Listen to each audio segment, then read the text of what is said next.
Hey guys, welcome to Guy with Gaming TD.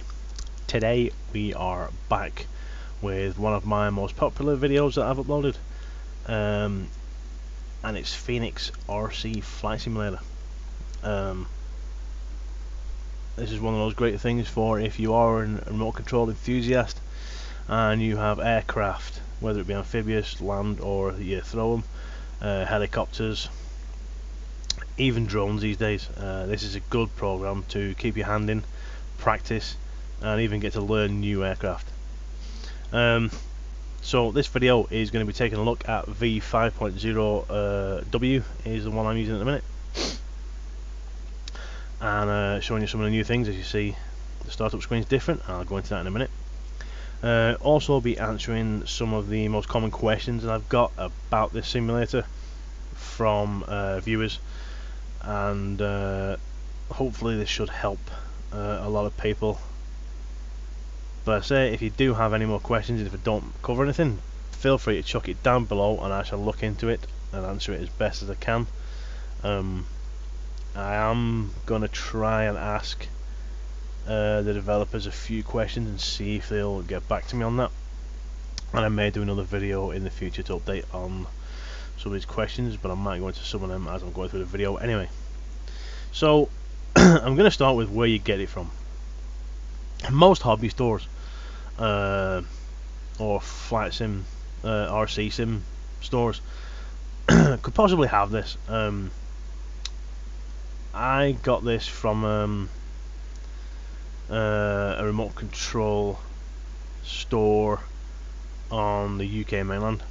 I ordered it online.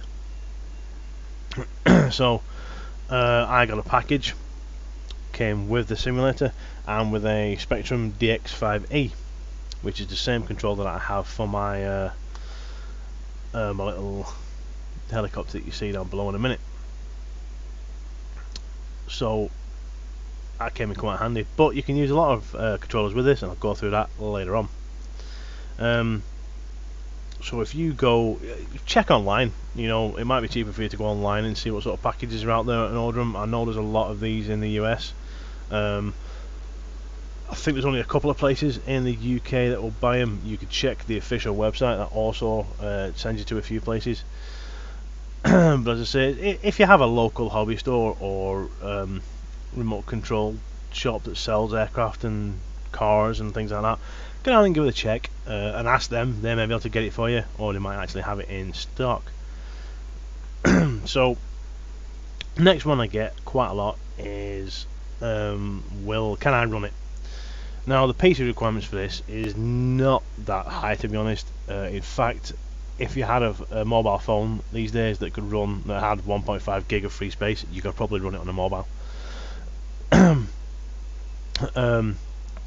IBM compatible PC with 1 GHz Pentium 3 or 4, AMD Athlon 64 power processor. So you're talking bottom of the line processor, which I think's in most mobile phones. I think mine's got like a 1.5 GHz processor in it now. You know what I mean? So it's very, very low entry to get into this simulator. Obviously it's not going to look amazing, but it means you don't have to buy a massive gaming rig just to practice your flying. Obviously mine's a very high-end rig, so I'm hunky-dory. Microsoft Windows XP, Vista 7, 8. Doesn't mention 10 yet. Fingers crossed they're going to have a look into that and get it working for 10, hopefully. Memory, or your RAM, is 256 meg. Again, nothing there. Most people will have more than that in the computers, I'm hoping. Graphics card wise, ATI Radeon 9800 or NVIDIA GeForce TI 4200 with at least 128 meg of memory. I'm pretty sure everybody's going to be beating that by now. I think even on board's more than that these days. Microsoft DX9 or higher. DVD-ROM drive for installation. I'm going to try and reach out to them and ask them if they're ever going to put it up for download, because quite a lot of guys these days don't put DVD-ROMs on the computers. The only reason I've got one is to reinstall Windows, to be honest. I very rarely use it. All my games are downloaded, you know, bought off Steam and whatnot these days. So I I'm hoping these guys will eventually put a download up. One free USB 1.1 or 2 port. Obviously that will be for the transmitter. And a DX9 compatible sound card. I should say everybody should have one of them these days, and most people like me would use an onboard sound system anyway because it's pretty much spot on. Now I've had a few questions about Apple Macs. The only way this simulator will run is if it's an Intel based Apple Mac running Windows XP Vista 7. And it says under one of the following systems here. So it says Boot Camp, which is recommended, VMware, or Parallels latest version for the last two. And it actually gives you a link on their website in the Q&A bit for information on using Boot Camp from on the Apple website. Now I know nothing about Apples, don't like them, never use them because, to be honest, they're terrible for gaming, so I've never been near it. But if you have an Apple and it's running one of the systems, you can run this as well.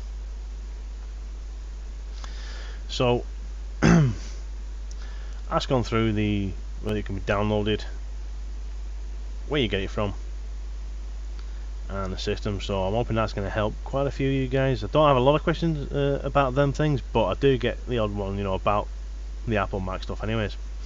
So the next thing I want to go into is controllers. I've had quite a few questions of what controllers it can use. Now, a wide range of the Spectrum ones it uses, and they're always adding stuff for it anyways. If it doesn't use your controller though, guys, don't panic, because you can be on like a default one. So before I go into the new transmitter thing, this is the new layout. This will come up every time you start.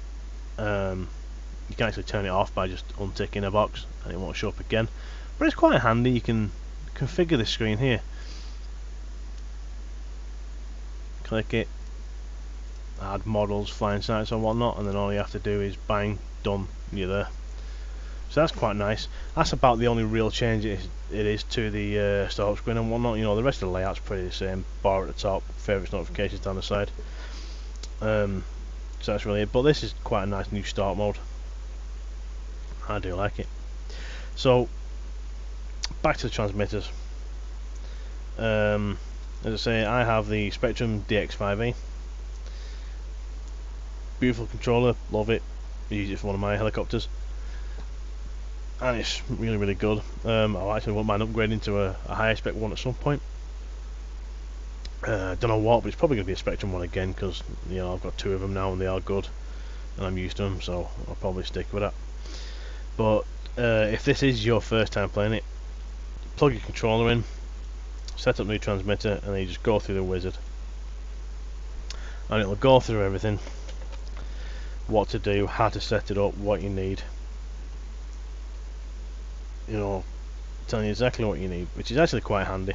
Put everything to idle and whatnot. Now I have mine unplugged at the minute, so I can get through to showing you what controllers you can see. So you've got the custom one, so you can set it up how you want.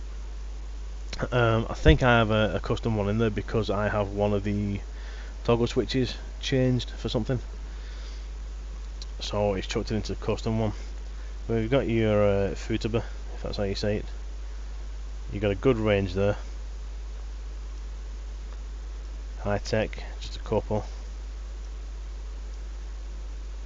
JR, you've got a good few. Others, so your Wii, E5 Blade stuff and that. Sanwa. Yeah, Spectrum's a good list there. And your Welcora, do you see it? A couple there. So I'd say it's most of the popular ones, the higher brands. You may be able to download custom profiles, possibly some of the RC enthusiast websites. People may do custom ones on, so you can download them and whatnot. But say if your controller's not supported there, you can usually set up a default one, so it'll just use it as like a bog standard controller, so none of the fancy bits and bats will work from the controller, but your controls, probably your toggle switches and that will all work fine. So that's actually quite handy. So you have a good range of controllers there. So I should say, what, 99% of you who are looking at this for a review for this sim, or just for some answers, should be able to run this quite nicely with whatever controller you got. And again, you just select whatever controller you've got, hit next, and it'll set it up that way for you. But as I say, because mine's unplugged, it's not gone into the setup, because I don't want it messing my controls up. But it'll go through and set everything up how you want it. So the next thing I want to go to is I get quite a few questions about the types of aircraft in here. Now, as you can see, let's see if I can get this near the screen without crashing. Flying and talking at the same time is never really a good idea.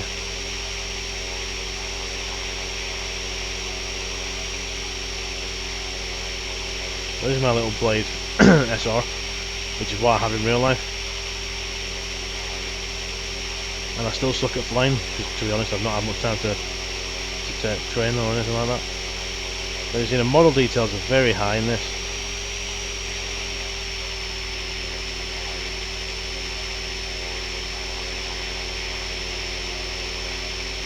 And they're all pretty detailed, even braking nicely. When I mean nicely, I don't mean you're just braking for fun. But at least this way, if you're practicing, it's not going to cost you a fortune. And this is one of my favourite flying types, because this is like, you know, the sort of land that there is around where I am. Obviously, I never see the blue sky that often, but this is the sort of area that I will be flying in, so I try and use this for all my flying, or something like it. Let's just put that down there. So the sights and sounds are all highly accurate in these, and the controls are pretty good as well. That flies pretty much how my proper one does. So there's a wide range of models. I have a few up here, my favourites.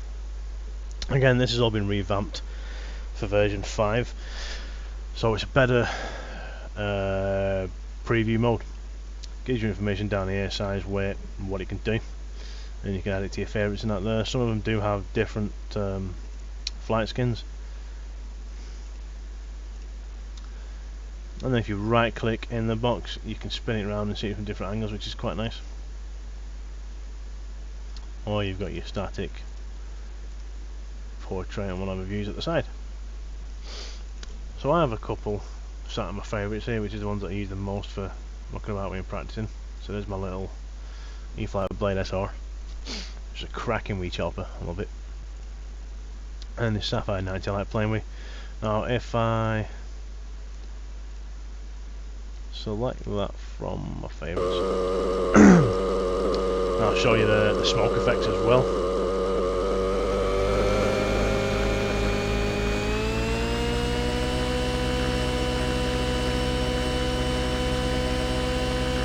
Oh, I just killed myself. Haha! I'll leave that into the fun. So it's been a while since I've actually been near this thing, so as you see, the smoke's all fully rendered as well.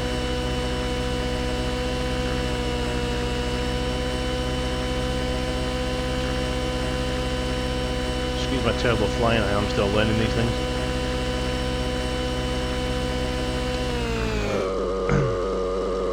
So as you can see, everything's fully modelled really well. But I'll turn it back to that one because it's electric and it's quiet. So there are a few of my favourites. Now, you have a wide range in every selection. Electric, scale, amphibious, performance and trainer, and you'll have this in most of them. And obviously your trainers, especially your whirly birds, have the little ball things underneath, or just simple ones. Now my E-flat that you saw before actually has these training legs on. I will be taking them off soon, hopefully. But I have them on and they are pretty handy for not smashing the hell out of your aircraft. Now, airplanes wise, you get a lot of selection standard. a hell of a lot. And hopefully you can see what we've got down here in just the electric area. You know, there's a lot of aircraft. My personal favourite, the Spitfire, can't beat the real one. Gorgeous aircraft, beautiful design, amazing sound from the Merlin engines. But yeah, there's a lot of aircraft in between this lot. Now you see the odd green one, and you're probably wondering, why is that green? You see down here, it's a user-made model and not officially supported by Phoenix. Now these user-made models are actually pretty damn impressive. There's some really nice ones on here. Look like paper training one. We've got Tomcats that actually swing wing and things like that. There's some really cracking ones on here, and there's a lot. There's more and more coming out all the time, so it keeps it fresh. And you've got your ducted fans and things like that there. So if you go to the scale models, this is where a lot of the player made ones are, because obviously scale modeling is like the thing, you know what I mean? This is what a lot of RC people want to get to. And these aircraft, some of them are beautifully modelled, like this one here, and some of them fly really well. I'm not too good with the turbine stuff, it's too fast for me. I usually stick to the prop stuff, although the B-52 is pretty good at flying, but I usually end up smashing it into a tree. But as you see, there's some really cracking ones on here. Again, along with the official ones. You know, if you look at all the white ones that I've got in this list, you get a good few unofficial scale ones, but as you can see, the majority of them are now chucked in. That's a horrible paint job. Are now chucked in there, and they'll come up.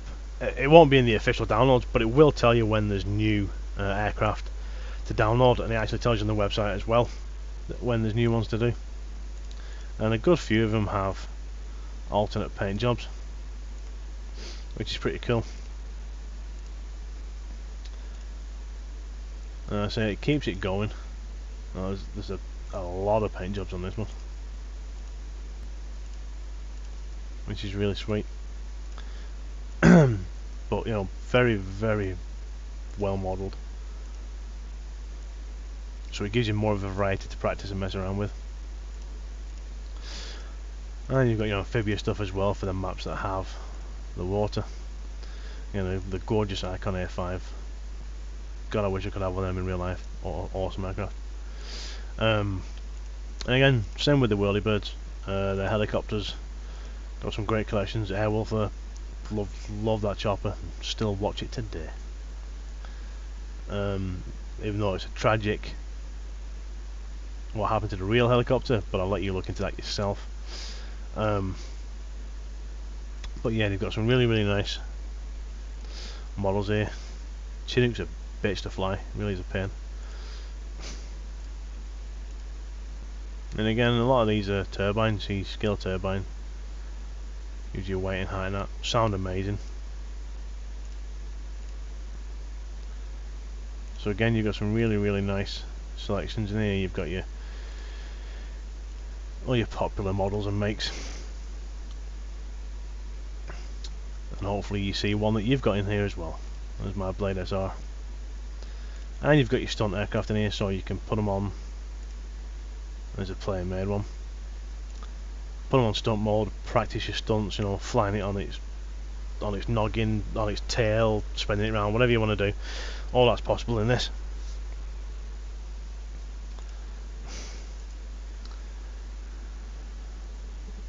And there you have the Lecky stuff. And then you got your performance ones, which is your expensive, high-powered stunt ones. You know, 3D can't even speak, aerobatics. So, simulator, brilliant for keeping your hand in the off seasons, or when the weather's really crap and you can't get out, or you know, like that. If you've got a laptop at work, you can sneak it in and practice when you're at work or something like that. So it's really good practicing. There's no excuse for, you know, having the itch to fly and not being able to do it these days if you have this simulator. You can fire it up, sit down, have a brew next to you in the warmth, and just fly to your heart's content. and it's a lot cheaper as well.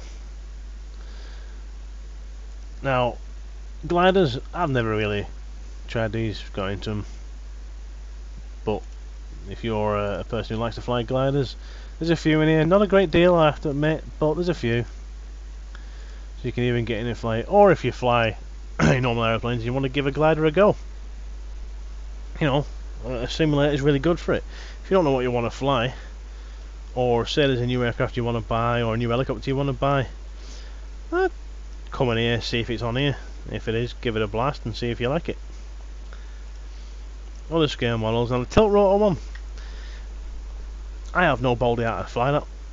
I cannot fly it at all. Now, I don't know whether I've missed it or not, but there was an Osprey on here as well, but they've took that out, bad looks of it, and they've left this thing in. I think I need a different, a bit of a higher spec controller for this thing, because I can't get them things to tilt. So I think I need a controller with a few more toggle switches on. But, you know, it even has a strange variety of aircraft in. And if you fancy being James Bond for the day, you've got a wee auto gyro here as well, which sounds epic when you fly it, I've got to say. It does sound awesome. And you even have, in this day and age, you've got your drones in here as well. They're adding these slowly, but they are getting quite a few in, which is pretty cool. And they do have the auto landing and that sort of stuff on, so you can even practice your drone flying these days, which is nifty. It is handy. I'm hoping to see some more drones in here actually in the future, which would be pretty cool. Now, I've had a few questions about the views that you can have as well. There's not many. You can enable track IR, because I have track IR, so that's already ticked, but I don't use it, to be honest. I just let it follow the aircraft on its own. Now, there was first person view in cockpit going into this. I don't know when they're putting that in. I read about that a long time ago and it still hasn't gone in.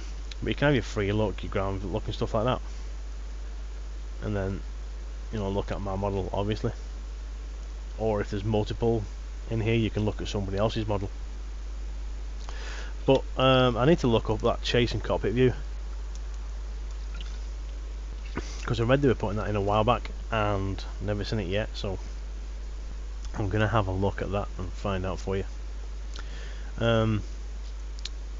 And displays, you can have your simulation speed, your controller if you're learning, and say you've got a mate round or your dad or uncle or something like that, and he wants to see your controls and how you're handling the transmitter when you're flying. You can have that up there and you can watch that and see what your aircraft's going at the same time. And you've got your flight info. All these can be moved around as well.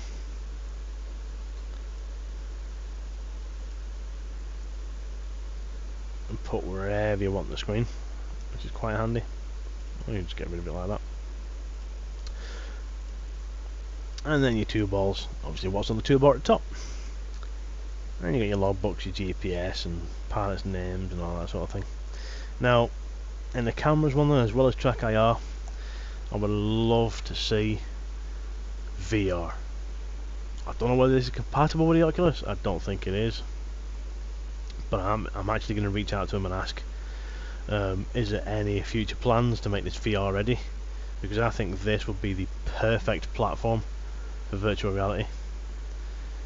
Think about it, stick your headset on, stand up, controller in hand, plugged into your computer, bosh, you're there, you're outside, you're flying, but you're in the warmth of your own home.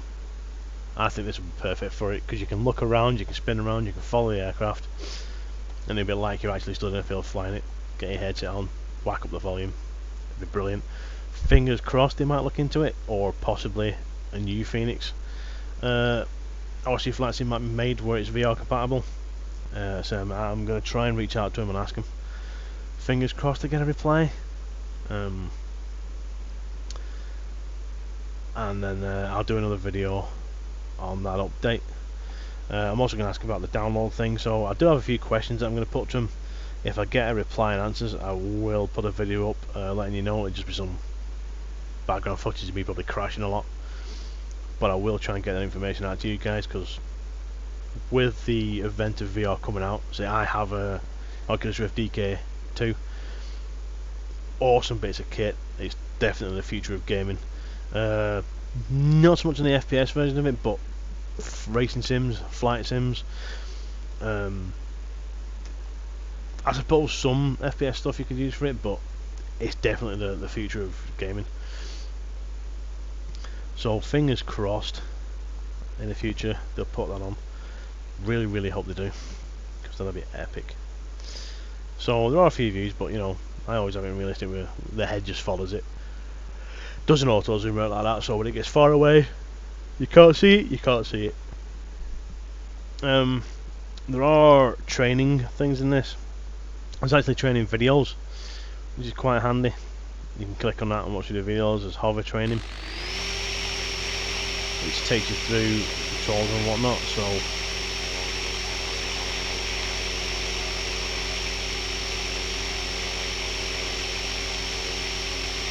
you know, I've actually never looked at this before. Orientation, what you can use. Restart, etc. Let me tell you what, which way you're facing.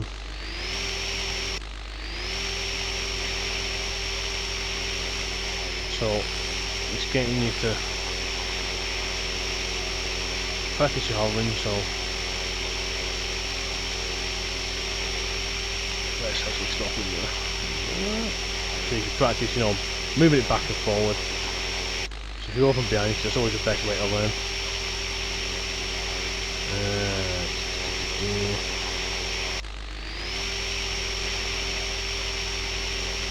So you're practicing getting it to a point and keeping it there. It should be fairly easy with that. So it's basically, it's putting it in a hover for you, and you have to control where it goes, and then you can go to all controls, so no need to use the throttle. And it's basically you practicing keeping it in one spot. Obviously with the weather turned on, you know, gusts of wind and that can put you off, so that's quite handy. I like that.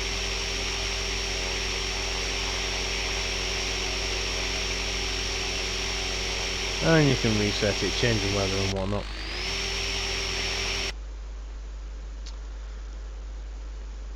So you've got your auto rotation training, which I actually wished that was in when I first got this, because I tried auto rotating and I crashed so many times. And then your torque and your landing training. So there are some good training stuff in here, and the videos are really helpful. So I've had a few questions about the training stuff, and say I've never really used it, so I never really could answer them properly. As you see there, it is quite handy. So that's a coverage of most of the questions that I get, guys. Hopefully that has helped you. Fingers crossed you'll get some good information out of that. Any more questions, feel free to chuck them in the comments below, and I'll try my best to answer them. You know, I usually look up some of the information because I don't know everything, obviously. But I will get back to you as soon as I can with an answer, or a link to somewhere that might be able to answer it better than me. So fingers crossed I've covered everything. If you like what you've seen, please give me a thumbs up. Please subscribe to the channel. There's a lot more videos to come out of different game reviews. An Xbox One limited edition unboxing next month as well, in October. Hopefully I will remember to put a link to the official Phoenix Odyssey website down below, which has links to a demo which you can actually download.